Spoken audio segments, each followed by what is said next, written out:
that? Welcome back to another episode of Survival Time. We finna get into a situation with like different crypt sets, and we finna see what actually happens when that like war aftermath and all that shit happen. Because we really never get into like the full details of the real gang wars, as far as we really just get into like the little bits and pieces, because we only be knowing like one person at a time. But we finna see what the fuck is up. Let's get it. Welcome back to another episode of War in Cali. In this episode, I will detail a story of multiple deaths and revenge. Compton is a well-known city in LA County, from breeding many rappers, athletes, and also a battlefield for several gangs.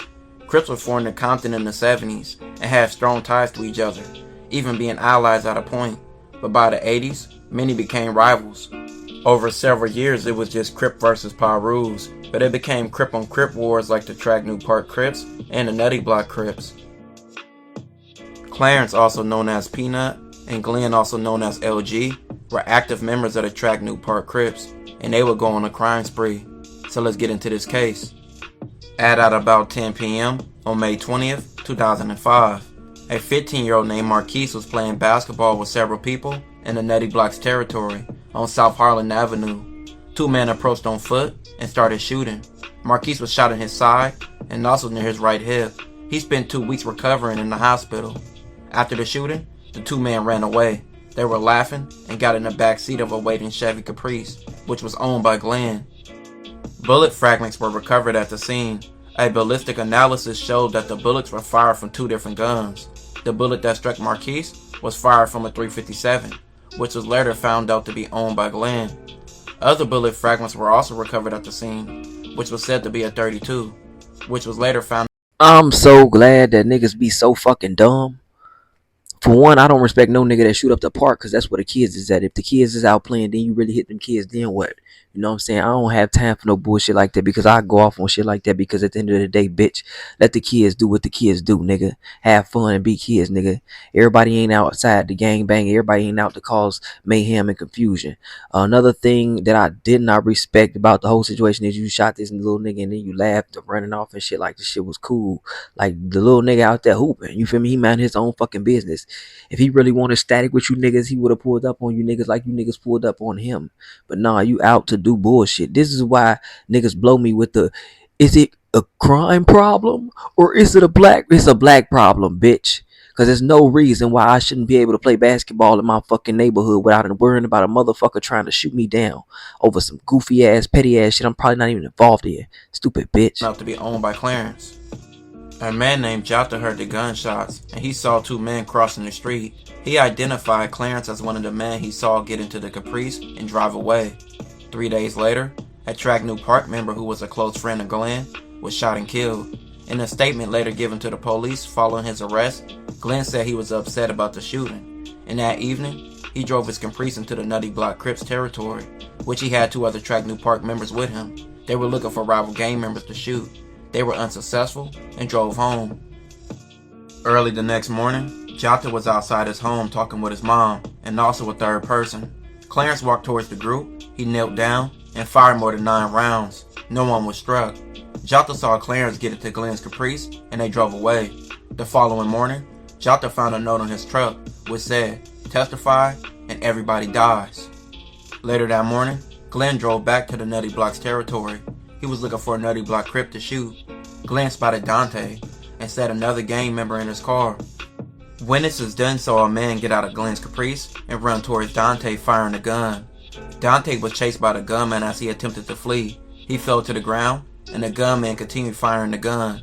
He then got back inside the car and drove off with Glenn. Dante suffered 6 gunshot wounds. 2 of the wounds were in his back and hit his heart and also his lung, and the shooting was fatal. June 6, 2005. At around 10 p.m., a 16-year-old named Patrick and a 15-year-old named Samuel were walking near the intersection of Alondra and Central Avenue in Compton. 2 men, one of whom was identified as Clarence, approached Patrick and Samuel and asked them where were they from. One of the men made a diss to the Nutty Block Crips, and when Patrick replied that he was not a member of that gang, one of the men said, "This was Tracknew Park." As Patrick and Samuel walked away, Clarence and his friend began shooting. Patrick was struck in the leg and the right heel, and Samuel escaped injury. On June 23rd of 2005, Following Glenn's arrest, deputies searched his Caprice. Deputies found a live round of a .32 caliber bullet lodged in the back seat. The bullet was the same type that deputies found in Clarence' .32 caliber revolver. The bullet that struck Marquise was fired from that similar gun. Deputies found a page of rap lyrics in Glenn's jail cell. The lyrics were written in code, in which was words used by the track New Park Crips. The rap lyrics described the killing similar to Dante's. Glenn's phone calls were also recorded while he was incarcerated. In one of those calls, Glenn recited rap lyrics about shooting rival gang members. In the other phone calls, he used gang lingo, including addressing the person he was speaking to as cuz. So this put him on a gang enhancement charge. On July 20th, 2005, deputies saw Clarence walking in. These got to be the dumbest niggas alive, bro. These got to be the stupidest. I swear gangbangers be the dumbest niggas, bro. They be the dumbest niggas. You got to be dumb to gangbang because you got to be an idiot to crash out and give your life away like that. For one, bitch, you shooting a lot of innocent motherfuckers. That's one. Two, you doing a lot of goofy ass bitch shit. Like, it's not even like you doing it on no, like, real nigga shit. You doing it on some hoe shit. Y'all trying to pick at niggas that y'all know can't fend for themselves in the moment because they don't got no gun too. Y'all trying to pick at niggas, you feel me, just because y'all see another black man walking in or doing something around y'all. He got to be from somewhere that y'all, you feel me, into it with. It ain't always like that, bro. And the sad story is that people will make excuses for this bullshit every day about this shit, but that shit ain't cool, bro. Little niggas out there trying to go home and walk from school, like this is what these kids be talking about when they start telling stories about how they couldn't go to work because they couldn't wear this color hat, they couldn't do this because they couldn't do that.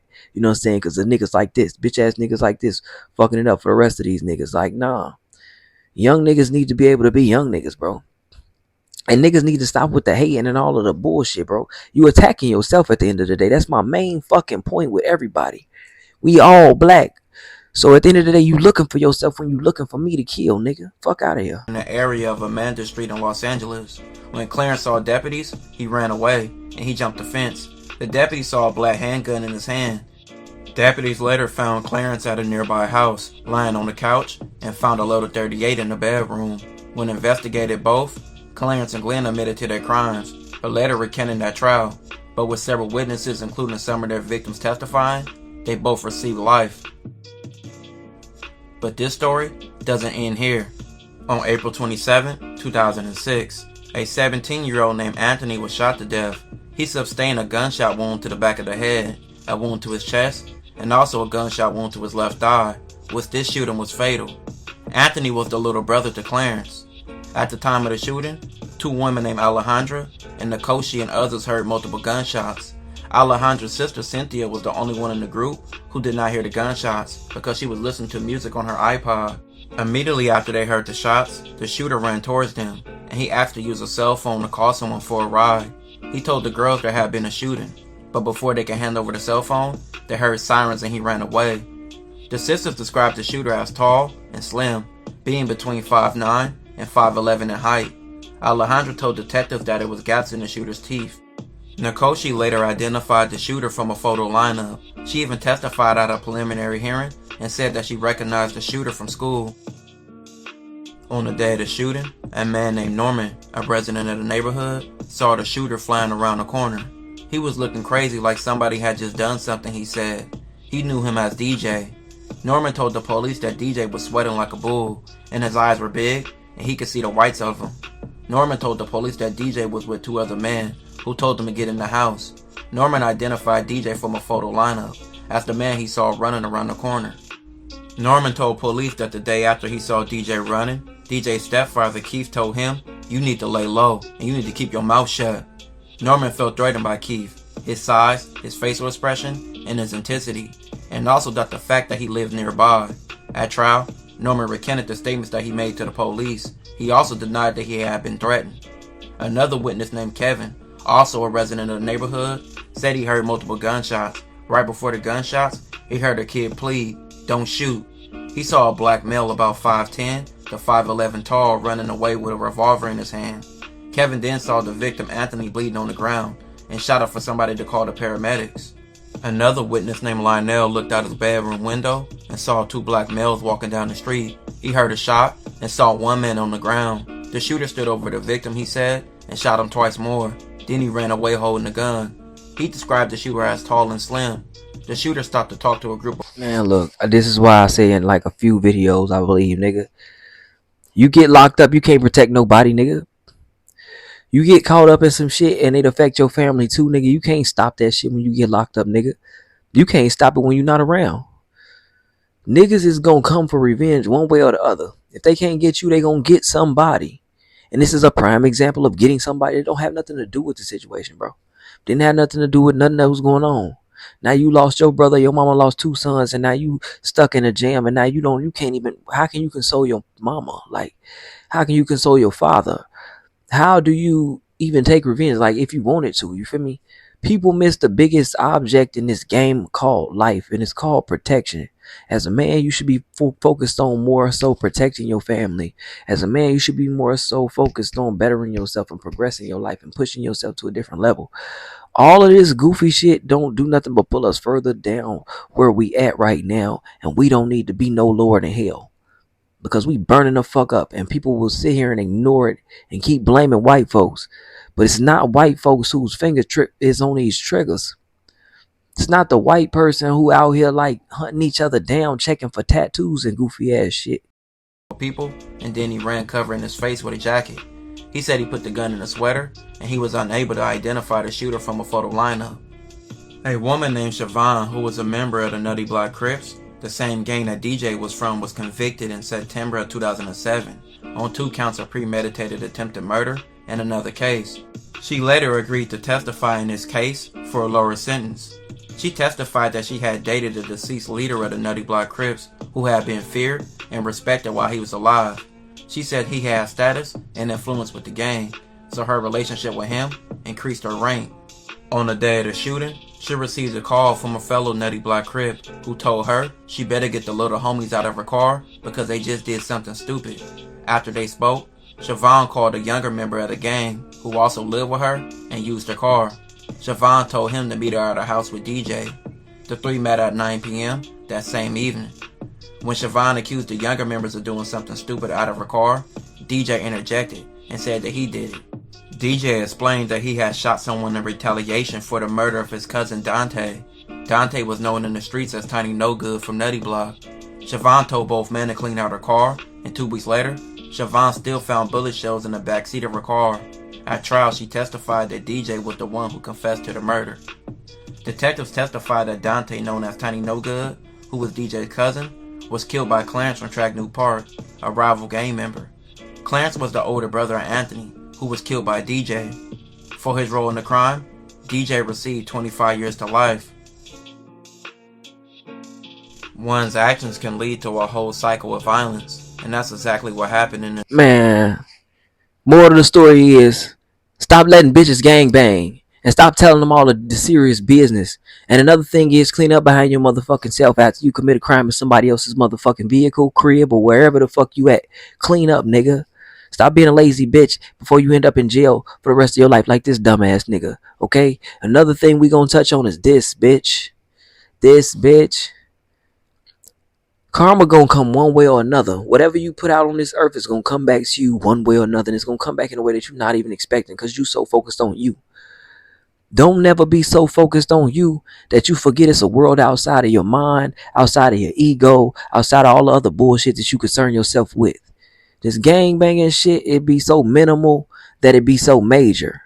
And then what I mean by that is these small ass situations could easily be handled in so many other ways. But they become major because we start taking lives. And then we start taking the lives of innocent people who have nothing to do with anything.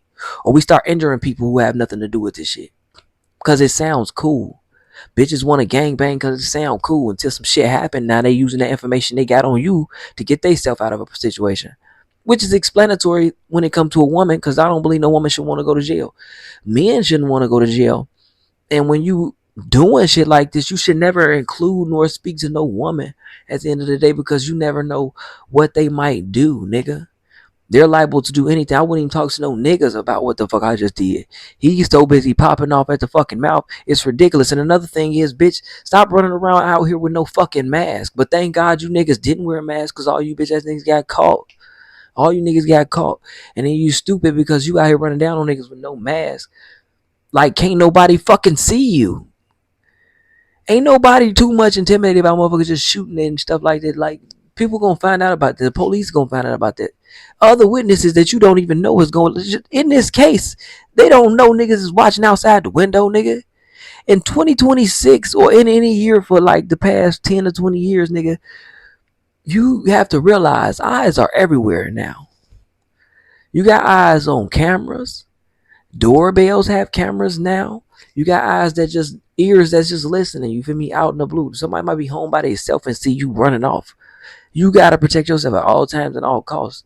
But this was just tragic because the fact that all of this life was lost, all of this harm was caused over what? Like, them two niggas didn't even have nothing to do with nothing for real as far as like why they was out doing what they was doing. They was just out trying to get niggas that was rivals. Some dumb shit. It ain't about no revenge or nothing. They just started some shit that started some other shit, which led to some whole other shit. Now everybody locked up doing life. But y'all let me know what the fuck y'all think. I keep saying this. Niggas gotta do better. I don't be trying to hear all that white folks ain't doing this and white folks ain't. I don't give a fuck what white people doing or ain't doing.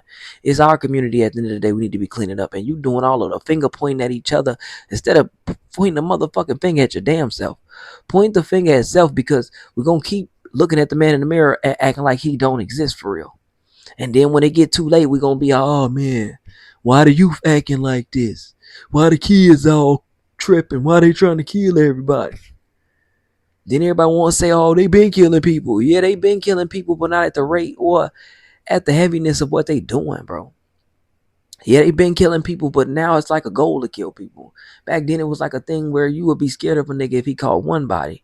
Now, these niggas is not worried about nothing. You got 10 bodies under your belt. Nobody's worried about that shit no more. But I'm out, bro. Y'all let me know what the fuck y'all think. Like, subscribe, peace. OG told me, boy, watch your back. Hey, these niggas bound to attack. Gotta know your purpose, understand what work is. These niggas is lurking, observe